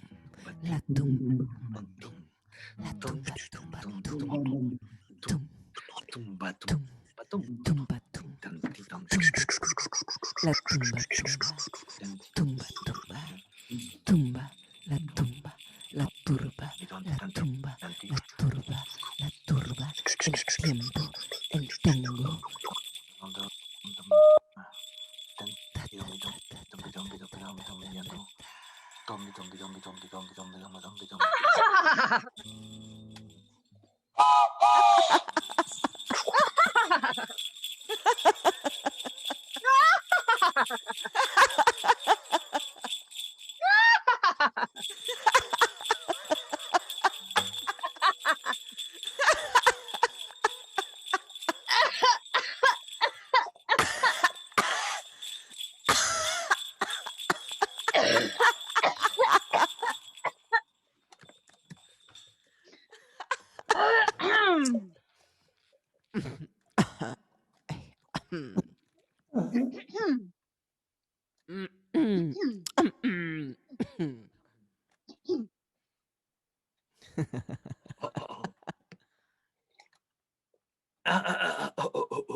Il arrive aussi que non.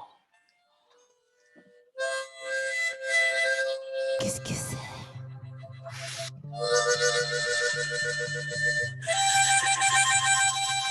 C'est un rêve, c'est un rêve,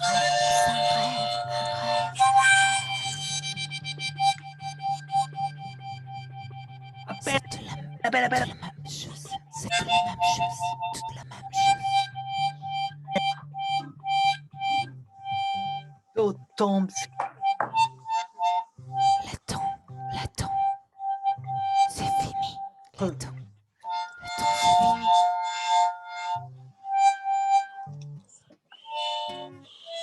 Votre notion de temps, c'est fini. Nous donnons le nom de foudre. Il n'y a pas de temps. Ale nie rozumiem, co mówiłeś. L'antiversant droit. C'est le Tu sais, vous. du vent. Entraviez, fermez la porte. Ty. To ty, oczywiście. To ty. Tente de feu. No wiem. S'enfle important chez moi. Par ça marche. J'ai besoin de votre voix. J'ai besoin de votre voix. Tak. C'est tout changé maintenant. C'est tout différent. Les mots, il n'y a pas la même chose. Szukam coś pod ziemię. C'est le monde à l'envers. Gdzie ty jesteś? Du corps qui reçoit les chocs. Arrêtez ici. Londynie. Le fer. L'étincelle. Albo w Paryżu. Il n'y a pas individuel, c'est tout collectif. Pas moins, c'est rassemblé. Chciałem się, jestem polityką. C'est tout changé. Je suis un fleur. Et nature inflammable. Je me sens fraîche. Non. Je suis en montagne. Nie wiem, czy dlaczego jestem ładny po polsku. Avec tant de force. Je suis un Et pas je reflète niż qu'il y a po hiszpańsku. Doit-elle arriver? Je suis en face. Po angielsku. Et mêlée de Je me sens libre.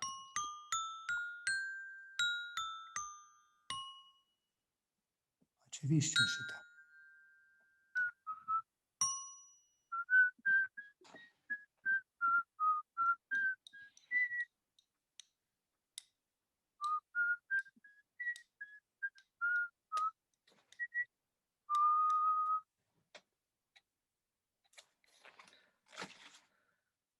Guten Nacht.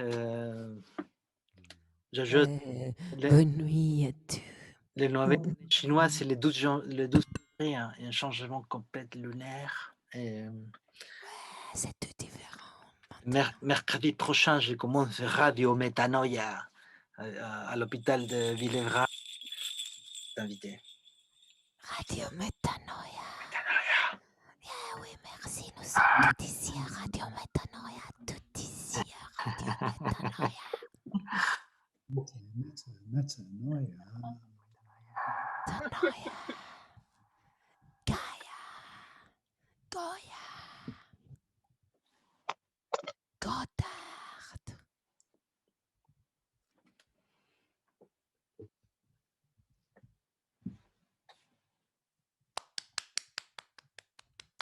Ouais.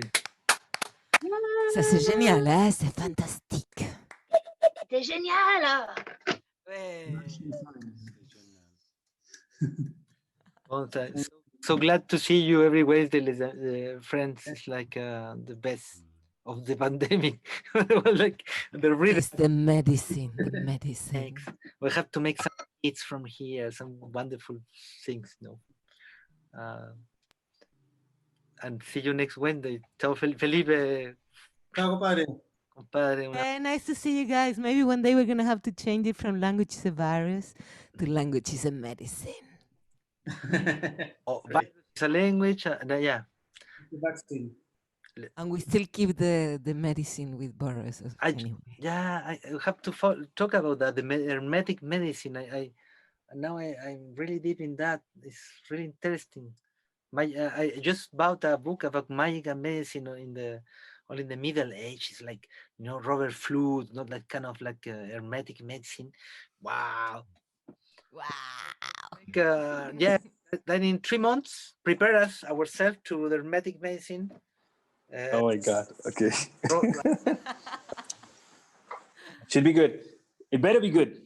Yeah. No, I know you will come up with something really weird and interesting, Yeah. Martin. Yeah. So I'm hoping for it. Yeah. Wonderful performance, Scott. That was terrific. And Jeff, maybe we can one day we can make a homage to Sean, no? Shambone. Yay. Sing like yeah. Read a poem of him, like each of us, and I don't know. Can you organize that? No. We've got something coming out. We've got a special edition of the Journal of British and Irish Innovative Poetry, a special Sean Bonney issue coming out later in the year. All things considered, but maybe we could think about that at some point. Yeah. When the journal is printed or published. Yeah. Jeff, you look great. You know, you look like in total darkness, and these like sticks are coming off your head like a big antenna. You're like a really proper beetle. You're like a Lucian beetle. Lucian beetle. That'll do. Yeah, this is normally folded under during the day. Yeah. It really does look great. Oh, great performance today. Thank you very much, everybody. See you next week. See you next week. Stay safe. Thank you, everyone. Thanks, Scott. Bye-bye. Las hablagas, Sally, Carlo, abrazo, Carlo, besito. Besos. Besos for everyone. Take care, stay safe, be well. Ciao, Camila. We'll see you next time. We saw you with the Ciao, ears. Bellas. Ciao. Ciao, Bella. Ciao, Bella. Ciao, Bella. Ciao. Ciao, Bella. Ciao, ciao, ciao.